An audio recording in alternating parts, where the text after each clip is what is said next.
Hello and welcome again to another episode of Battle Ready. Ready. Nice little drums. I like that. I like that. Well, today we thought we would talk about gateway games. Drake, what are gateway games? They're games that basically get you started down the path to the real game. The real game. Get you started down the path. Wet your whistle. The right? eightfold path. That's hopefully not the eightfold path. Or the path to glory. It's so glorious, Dad. The gateway game is something that a lot of people use to sort of get people into the hobby. But do they work? Is it effective? And I have some thoughts. What do you think? Are gateway games good and or effective? For Warhammer purposes, no. Ooh, why do you say no? Well, cause if we're talking about like just Warcry and Kill Team. So we're talking about well, it could even be board gamey, like, what was that board gamey one? Bloodborne, where it's like on hexes, but it's in the Warhammer universe. It doesn't even have to be in the Warhammer universe. You could be something more like, oh shoot, what was the name of that game? Dang, I can't remember the name of that miniatures game we had with the game. But it was like sort of like a board gamey version of a war game. War of the Ring. No. Where it was like you had miniatures, but they moved around on hexes and there were cards and tokens and stuff like that. But anyway, it would be something like that where you're not completely in the realm of like, get out your tape measure and let's see what happens. Put out your own terrain. Mm-hmm. Everything's contained in the box.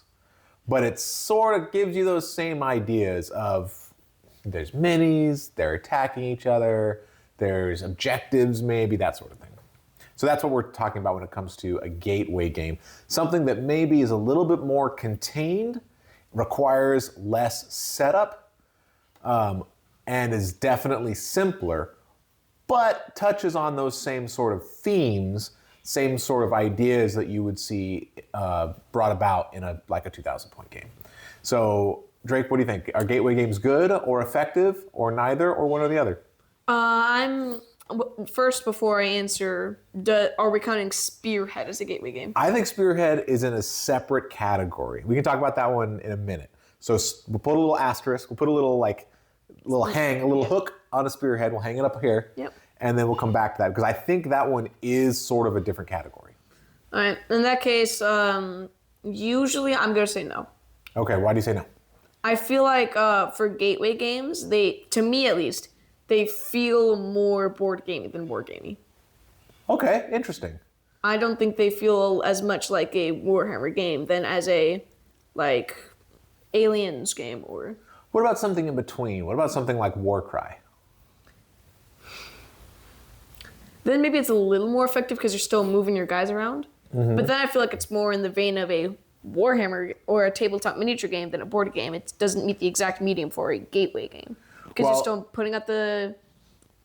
I guess in this case, gateway means getting you into the bigger game. So would you say Warcry does a good job of getting you into big AOS? Again, I don't think it does. Okay, why not? I don't think it does because to me at least, didn't have the same feel as playing a Warhammer game. There was no save roll, there was no wound roll. Yeah, I think I agree with you. I think that, so it's interesting because in the board game world, gateway games are totally a thing. Yeah. And I think it's because, most people, and at least in the States, most people, when they think of board games, think of like Risk and Monopoly, maybe Clue, right? Maybe Sorry.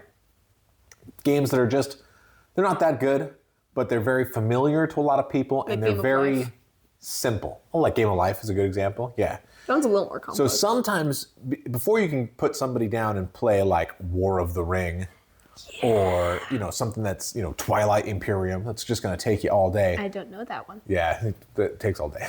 It's a long game. Before you plunk something like that down, maybe you plunk down something that is more advanced, but not so much more advanced. Spearhead.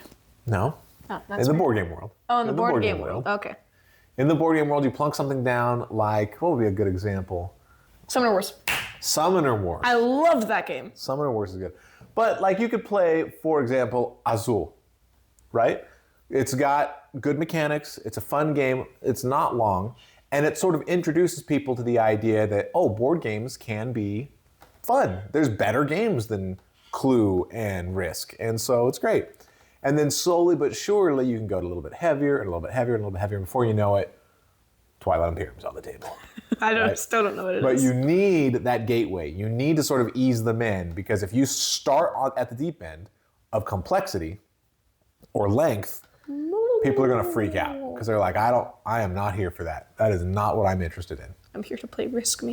Yeah, if we were going to have a board game night, we should at least play Risk, right? You get rid of all that. Although Risk can take quite a while. Is this sound like this is Twilight Imperium? Probably not as long as Twilight Imperium, but it can take a long time. So I think it works there, but I don't think it works for wargaming. And the reason is, in many war games, not all, and so maybe this is more true for Warhammer than for other games, but in many war games, the game you get is too dissimilar, right? Like you mentioned Warcry having different rules, and that's true to an extent, I think, although I think that could probably be overcome.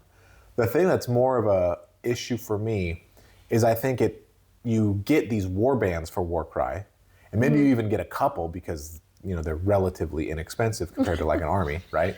So maybe you have 2 or 3 war bands that are like your favorites and you can play them. But then if you're like, oh, okay, now I'm going to go into big AOS, you basically have no units. Yeah, pretty much.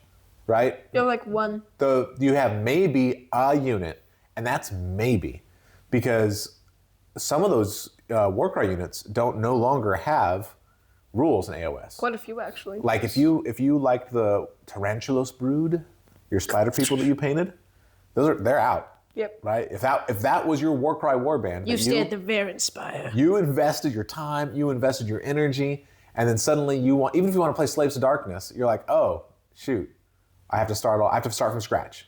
Yeah.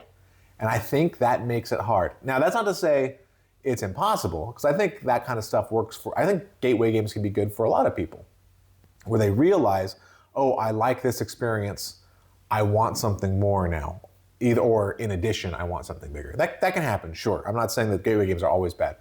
But I do think that in miniature wargaming, once you've given somebody a sunk cost, once they've put in the time and the effort, it can be hard to jump to the next thing, right?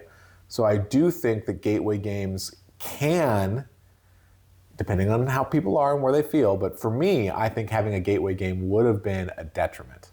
I think if I got super into Warcry right away and I had a bunch of different Warcry armies, I would have been a lot more reluctant to jump into AOS.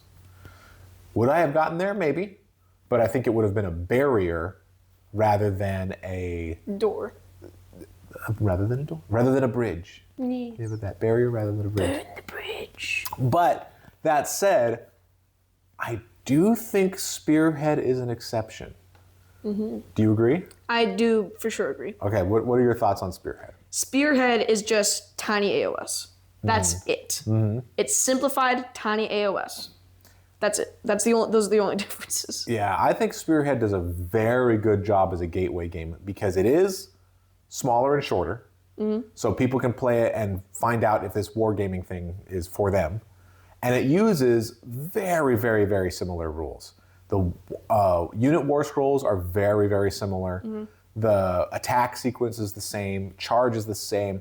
Movement uses tape measures rather than board gaming elements. Like, heck, you move 3 hexes. Exactly. And when you decide, you know what, I think I do want a 2,000 point army. Let me see what I can do. You have a good chunk. Yeah. Maybe, like a quarter of your army? You have your hero, you have maybe like your deck sitters. Yeah, you got one some stuff. heavy hitter. Now, you can go all kinds of crazy from there, right? But you don't feel like, oh, I gotta start over.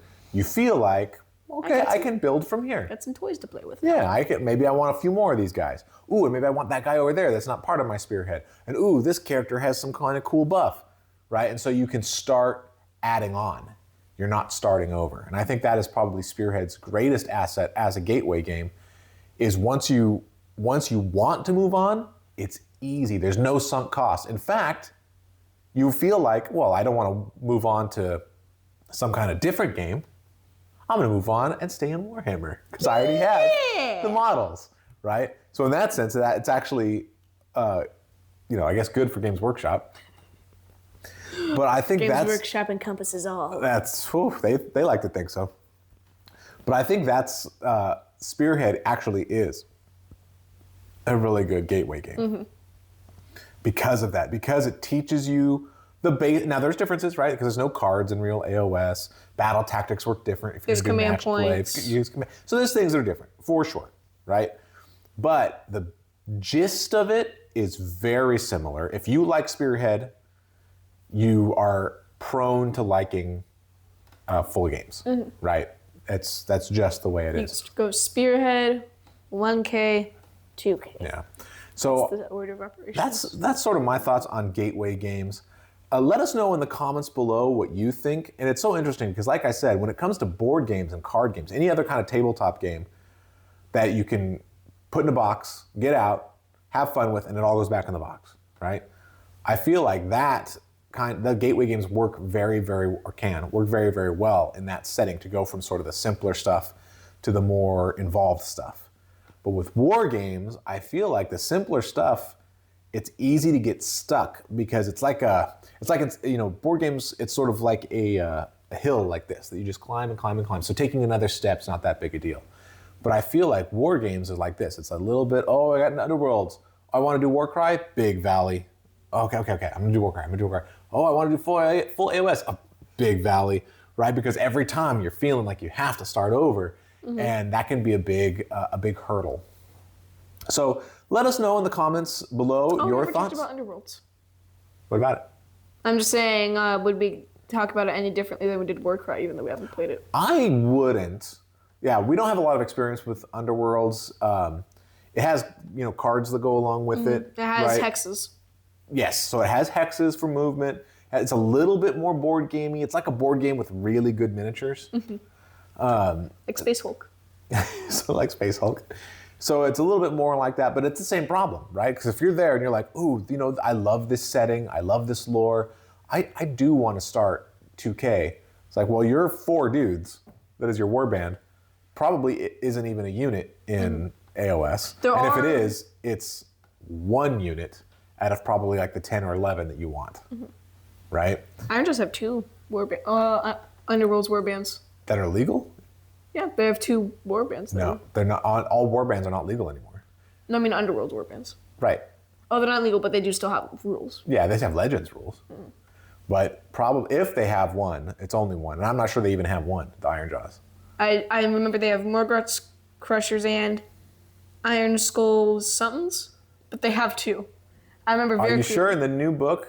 In the new book. They're not in the new book, but Okay, then they have Legends War Scrolls, so they're Yes. not legal for match play. yes, but they are still in the app. Well, maybe. All I'm saying is, for most armies, you're going to have at most a unit. And for many, you're going to have 0 because that unit's not available anymore. So I do think that's going to be a problem. But hey, let us know in the comments your experiences. Did you get into AOS through a gateway game or wargaming through a gateway game? Have you found that piqued your interest and then you went deeper and deeper and deeper? Did you find it difficult to go from one to the next, or did you sort of glide over the first one so fast it wasn't a big deal? Very good gliding. But let us know. I'd be interested to see what everybody's experiences are. Any final thoughts? I think we got all of them. All right. Well, this has been another episode of Battle Ready. Thanks so much for watching.